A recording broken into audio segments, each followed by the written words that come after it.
So begins the beginning of the end, beginnings, issue 40, Fractured Part 1, but it's actually Part 2 of some other series, which is why it starts right in the middle with Cable and the X-Men fighting Hecatomb, a beast that is consuming the minds of everyone on Providence, as people scramble together to stop it, to save the lives of the X-Men, and save the entire continent.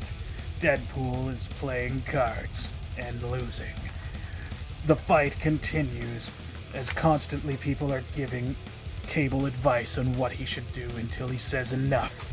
He knows what he needs to do, and he heads forward until X-Men Supernovas continues the story, which is not at all included in this volume, and I do not own it. Issue 41. Hecatomb was destroyed in a completely different comic book. But it turns out that the island will sink, and Irene Merriweather was captured. Creed is about to destroy her. Domino goes to save Irene Merriweather, and it looks like a task too hard to handle. So Deadpool shows up and just keeps firing his gun non-stop, giving time for them to escape. Cable is trying to figure out what he needs to do. He evacuates everyone, and he needs to go find data that's on the island and destroy it. The story is continued in X-Men Marauders, which is also not included in this volume. Issue 42. We begin with the action that must have happened at the end of X-Men Marauders. The island is done for, but Cable still needs all that data. He and Deadpool team up. Cable going after the data faces Gambit, and Deadpool faces Senyaka, someone I've never heard of, which is why he defeats him so quickly. Sunfire joins the fight against Cable. Cable knows that he needs to destroy that data, and he realizes that the only way to do it is to sacrifice himself and the entire island. It ends sadly with Deadpool sitting on his couch, watching TV. Issue 43. Wolverine is mad at Hydra. Cable is dead for reals, yo, and Cyclops wants Agency X to go infiltrate Hydra. They kind of forgot that they left Weasel at Hydra, and Weasel has been taking over, creating new technology for them. His latest invention, a suit he calls the Penetrator, which allows him to teleport anywhere he wants. Wolverine cuts off Deadpool's head and has his eyes set on Weasel now. Issue 44. Wolverine goes after Weasel, but of course he can teleport away with his new Penetrator armor. And he stylishly kills tons of members of Hydra in the process. Once Deadpool is revived by Bob from Hydra, he begins to try to reason with Wolverine, which is not a good idea. But he knows that Weasel would never betray him, even though it really seems like Weasel has. Turns out, it was all part of the plan, and Weasel destroys all the members of Hydra. Deadpool meets up with Cyclops once more, and they both kind of thank each other. Unfortunately, at the very end, Weasel's suit malfunctions, and they disappear. Issue 45. It turns out they disappeared to World War II, where Captain America is fighting the Nazis. Bob from Hydra and Deadpool team up with Captain America and Bucky, who seem to keep forgetting who they are, and it must have something to do with this time travel. Meanwhile, at Agency X, Weasel is trying to figure out exactly how to get them back. They battle a Nazi doctor who's actually a monster, and they don't really do it non-violently. At the very end, they are teleported somewhere, but it's not back to their world. Meanwhile, the Fantastic Four shows up to ask some questions. Issue 46, Zombie Variant Cover. They did travel forward through time, but only a couple decades to meet up with the classic Fantastic Four. before.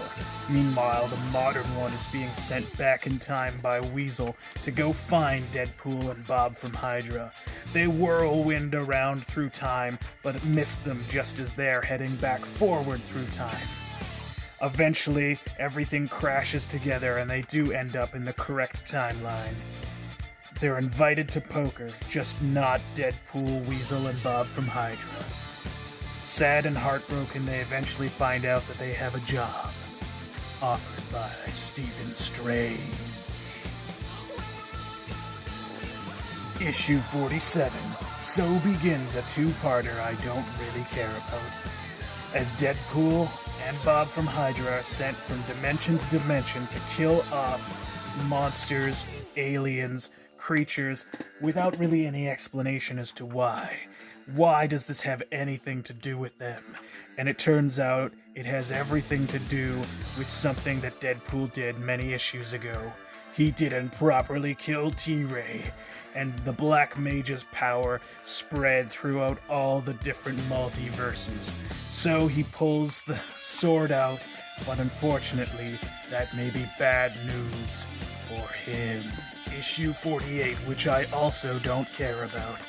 They're stuck in some nether realm where T-Ray is still alive and really powerful, and it's assumed that for some reason Deadpool might not have a soul, so his soul is in T-Ray now, and it ends with some weird thing of Dr. Stephen Strange saying maybe they both have to share a soul, but maybe Deadpool has a soul after all, and it's really convoluted and stupid, as is everything involving T-Ray. My God, I hate those.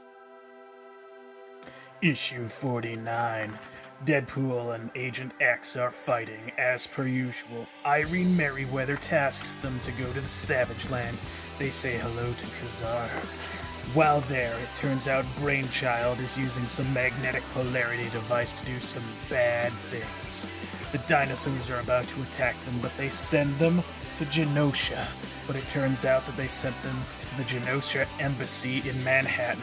Dinosaurs wreak havoc on Manhattan, and in the brawl, the Venom symbiote, or symbiote, gets free, and we get some Venom T-Rexes and Triceratops. Oh yeah. In the final 50th issue of Cable and Deadpool, which hasn't really had Cable in it for about 8 issues, we see so many heroes fighting Venom dinosaurs, including Spider-Man.